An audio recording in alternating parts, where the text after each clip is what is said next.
I don't have a good memory. It's written down Oh, here. okay. I think we're recording this. Hello. Okay. Hello. Anyway, this is Jack and Marcy again. Surprise. Surprise. So Here we are again. another educational video. We're Right. educators. We're Educators. teaching today. Yeah. Yeah. Did you know I taught real estate at Temple University for a while? Did you really? Yeah, which was, I could see you being a teacher though. by the way, I think I was like 22 or 23. The amazing part, I never went to college. You lived your college, Jack. Yeah. You lived life, and that was your college degree. Let Anyway, me tell you. We want to do this educational video on draws. What's a draw request? Why do lenders ask it? What should a borrower be aware of it? And some of the intricacies behind it. So the basic premise is whenever there's a draw, and we're doing draws at Gelt, you know, most of them are fairly small, under 100, but we're in the middle of one now that's $1 million. Yeah. It was quite a large apartment complex, and there was a building that had burnt down from a fire, and they had to rebuild it. So, you know, they came to us. What was the fire cost? I don't know the details. I just know that was what I'm always it was. interested in the details. So, well, no one got hurt, and they're repairing it. We really don't know. No one got hurt. I'm hoping. We're hoping no one got hurt. It was a good thing to say. It's very nice. Yeah. Feel good. Feel good. Okay. Anyway, so a draw request. So let's just say, for an example, let's talk about it. A guy or girl or a person. I want to be politically correct today. Is buying a property for $100,000. They're spending $100,000 to rehab the property, and it'll be worth $400,000 when it's done. Okay. So they get to closing.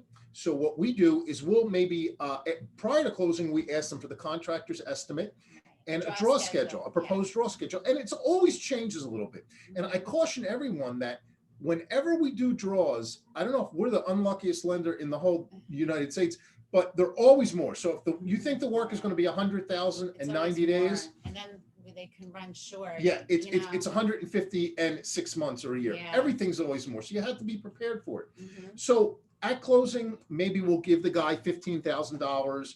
He gives his contractor the work, and he does, let's say, the kitchen. Okay. What they do is they send pictures. When the kitchen's done, they'll send pictures to Marcy or someone at the office. Yeah. We'll sort of, I don't want to say re-underwrite the loan, but you're always looking at it just to make sure that the borrower doesn't get. We want to make sure the money goes back into the property. So we'll ask for receipts, we ask for pictures, we ask for a description of what work was done. It's very well documented. Very well documented. And then we give them the next draw. Then we give them the next draw. So it's kind of, we're dispersing the money in a logical sequence to make sure the money's going in the property. Now, once in a while, we'll do inspections. And on big deals, we do mortgage and judgment searches. A mortgage and judgment search. Yes. That's for mechanics liens, which I'm going to make another video on mechanics liens. That's a whole nother topic. And there's sometimes you do construction management companies to make sure that the work is done. But ultimately, the lender is doing a draw request or a disbursement to protect the property, to make sure money is going in the property. Because we need it to go back in the property because that's where the value is. And two things can go wrong. One, the borrower could not do the work and take the money. I know none of our watchers or listeners would do that, but it happens. Unfortunately, they divert some of the money. You know, we advance 20 and 15's going to the property. They use 5 to pay their mortgage payment or their going rent on vacation or something, and then we're short money to finish the property. Yep. So. Or what happens a lot is they'll advance the contractor money, and some contractors with the money. They don't show up and do the work. So we're really dispersing the draws, and lenders are dispersing the draws for the protection of the project, the borrower, and themselves. And there's an alignment of interest between the lender and the project and the property. Some borrowers think, oh, it's to protect your interest, but it's to protect their interest too.